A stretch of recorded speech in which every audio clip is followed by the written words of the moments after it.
Hello, and welcome to this week's episode of Cheers. That's one woman's opinion. I'm your host, Carolyn Mills, and as always, this is available on YouTube and on Podbean. Today, we'll be looking at Cheers Season 1, Episode 8, Truth or Consequences. This episode was directed by James Burrows. It was written by Glenn Charles, Les Charles, and James Burrows. The guest cast includes Jack Knight as Jack, David A. Penhall as customer number one. Penhall died in 2024 from an undisclosed cause. And John Ratzenberger as Cliff Clavin. In the cold opening, Coach asks who needs a ride home, but no one does because they haven't drinking enough that they can no longer drive. He tells them he does not know how to drive straight home from the bar because he's never done it. I love this concept that this grown man does not know how to get home from work unless he takes somebody else home simply because he's never had to do it. Which is also amazing that in at least 5 years, I know he talks about having the bar for 5 years in the first season. So at least for 5 years, that means Coach has, I mean, the people in the bar have never been sober enough on leaving the bar to be able to drive. I wonder, and you might want to weigh in on this on the comments, your thoughts as to do you think any of the barflies may have been alcoholics like Norm, Cliff, etc.? Obviously, we already know Sam was as far as people that work in the bar, but what are your thoughts on that? Norm has Coach take him to Kenmore Square so that he can then catch a cab to go back to his car to help Norm out. Where everybody knows your name plays. Carla is taking glasses off the table as Diane moves them on. So she's like on like this, and then Diane's going like that. Carla calls Diane pencil neck and nozzle head. Carla has the greatest names for Diane. She has some good ones later on for Lilith as well, but I think her best names are the ones she has for Diane. And these are some good ones here, obviously pencil neck and nozzle head. Sam tells the two to work out their problems. They agree, but Sam is then upset because they want to use the bar to discuss their differences. He's afraid his bar is going to be ruined. When he's leaving, he actually stops at the window there and where the stairs are going into church, and he says that he has no, I think, insurance or assets. I forget what he says, but he's like, all he has is this place. Carla makes her and Diane a drink called Leap into an Open Grave. She tells Diane to keep the glasses moving so the fumes don't burn a hole in the ceiling. You see Diane, she's just moving the glass around, watching the ceiling, and Carl's looking at her like she's nuts. She says that no one lives past 43 of these drinks. Carla says they are totally different. Diane says not totally, they're both women. And Carla's kind of like, yeah, great. Half the world are women. They all, but Diane points out they're also both waitresses. But she points out that Carla is a much better waitress than she is. And I'm actually surprised because, I mean, Carla says that it doesn't take a genius to figure that out, but she thanks her. So Carla really is sort of kind of trying to do this until Diane gets on her nerves. Diane tells Carla she wants to be there for her. Carla tells her that she has one thing she always wants to talk about, but isn't able to talk to about it with anyone. Diane promises to keep her mouth shut. Carla explains that about 5 years ago, she drove Sam home back when he was still drinking. One thing led to another, and 9 months later, Gino was born. She says Gino is Sam's son. Diane is in disbelief. Carla tells her that Sam was a good man. She says it was as much as her fault as Sam's. And here again, even now, when she's trying to play this joke on Diane, she's still trying to at least make Sam look as good as she can while making him look bad to play this joke on Diane. So I don't think Carla's as bad as a lot of people think.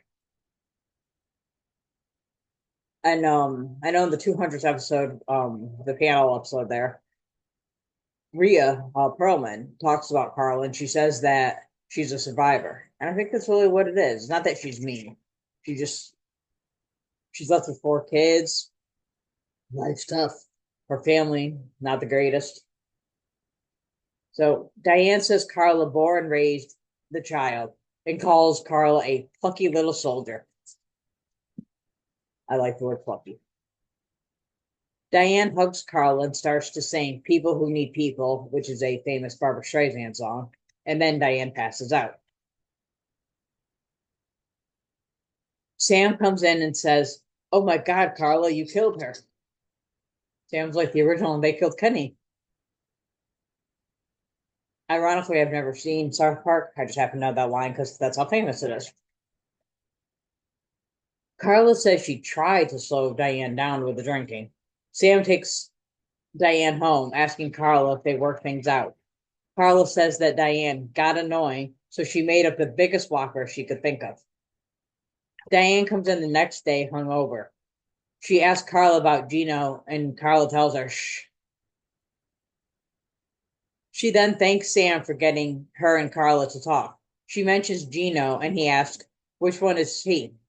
And I'm going to come back to this in a little later because there's a bit of a continuity issue there. But we'll come back to that. Carla asks about her drink order, and Sam apologizes. Diane is staring at him. In fact, Sam actually says to Diane, "You're actually looking right through me." Norm leaves to take Vera out for his 10th anniversary, for their 10th anniversary. He tells them he will be back by 10 p.m. And I love this. Norm is so not wanting to be with Vera and wanting to be in the bar that he still loves his wife. And we know that he talks about it in a couple episodes that he really truly loves his wife. He just doesn't want her around. But he cares enough that he's going to take her out for their 10th anniversary. However, he's planned it for only pizza, and he's actually got it down so that he can schedule everything to get back to the bar to drink some more by 10 p.m. before the bar closes at 2.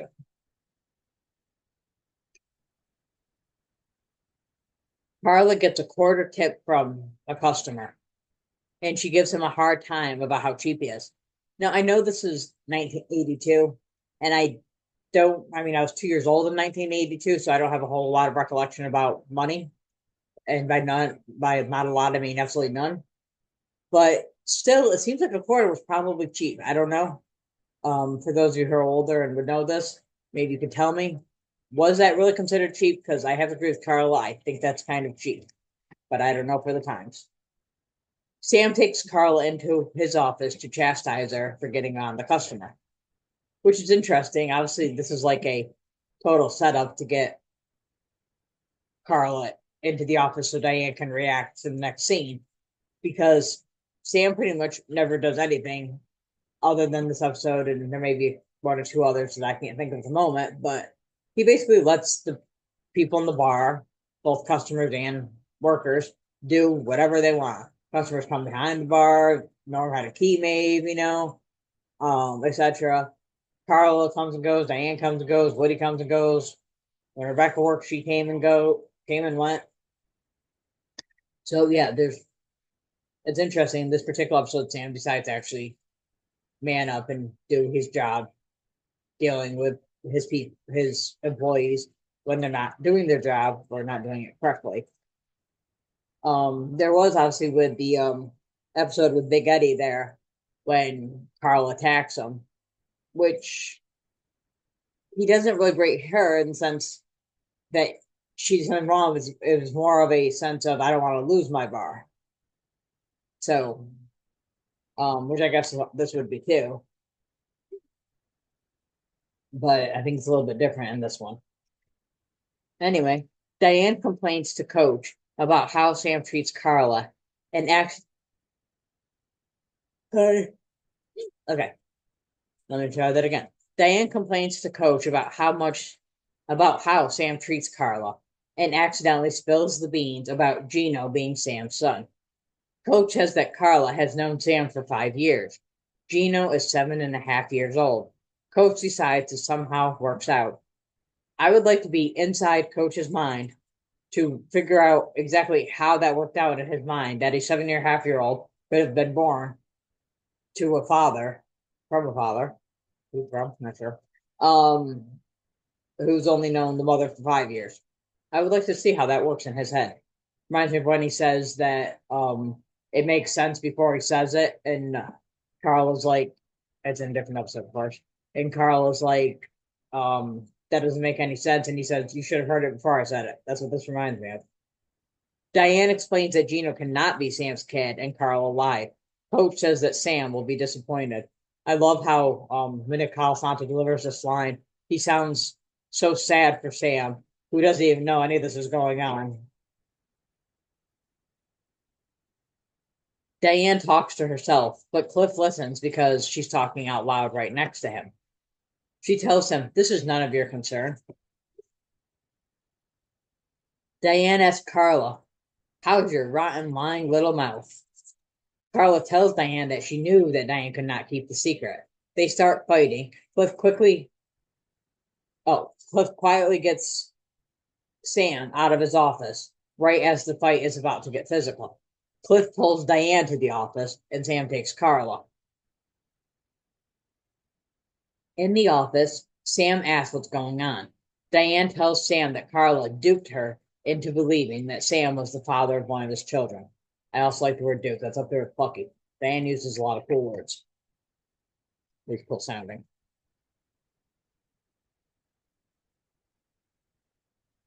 Carla tells Sam that it was Gina. Carla and Sam start laughing. Now, here's that loophole I was telling you about. When they start laughing because Sam's thinking of Gino. Earlier, he asked Carla, which one is Gino? But now, suddenly, when she says it was Gino, he's laughing because he understands about Gino. Did he have like a memory lapse earlier and he couldn't remember which one he was, and then suddenly remembered later? Did the writers forget what they wrote earlier in the show and by this time remember? I'm just not sure. But definitely a little continuity issue. I always have trouble pronouncing that word because in my mind, when I look at it, I see the word continuous, but it's not continuity, it's continuity. But again, I have autism and ADHD, and I'm hard of hearing in this ear, deaf in this ear. For those who listen to audio, hard of hearing in the right ear, deaf in the left ear. So sometimes I'd also have issues with pronunciation. I do my best. But again, I'm human. So Diane is upset that they are laughing at her. Sam tells Carla to show Diane a picture of Gino. Diane joins them in laughing. Carla then shows them a picture of Gino's father, and of course we'll meet him later on. They laugh even harder. Coach comes in for something and joins them in laughing and then leaves again. This is one of my favorite scenes in the episode because he just opens the door, hears them laughing, bursts out laughing, and then walks out, and he never even says what he's there for. But his laugher is great. I love him, Palo Santo. Carla apologizes to Diane. And here again, Carla's trying.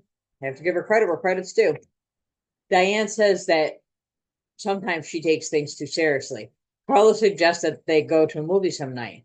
And this is great because when Diane asks her when, Carla hesitates and she's like, I'll get back to you, and leaves. And of course, you know she's not going to get back to her. Sam tells Diane he's proud of her for holding her own with Carla. Diane asks who took her home last night, and Sam said that both him and Carla did. She asks who put on her pajamas, and he tells her that it was Carla. And Diane feels better knowing that Sam's not undressing her, and she says, oh, so by that point you've already left. And Sam says, no, I was in another room on my good behavior, trying on your laundry. And that's the end of the episode. I gave this episode 4 out of 5 beer nuts.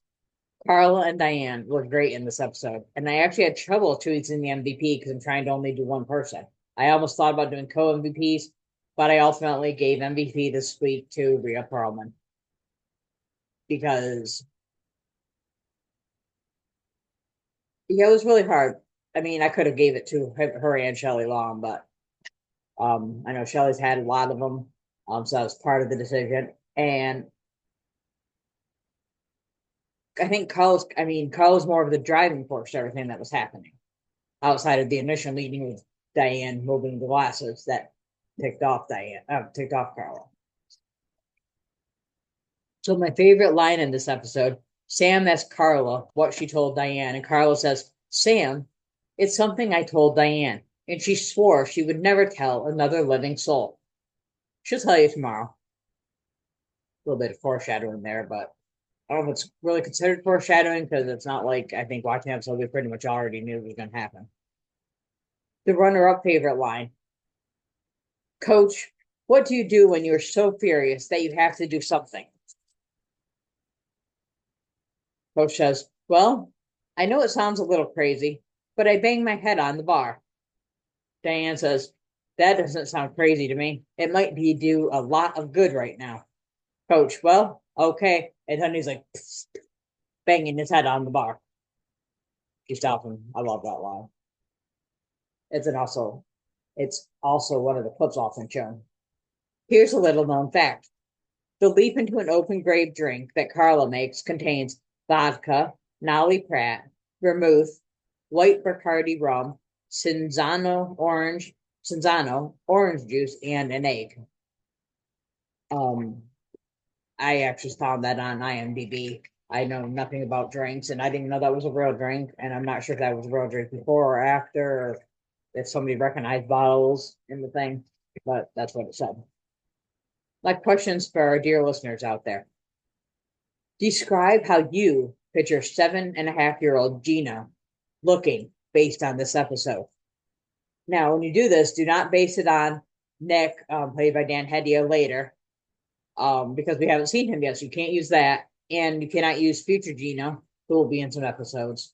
In fact, he's a big one in one of the later Rebecca episodes, in season 10, I believe it is. But we're not using those.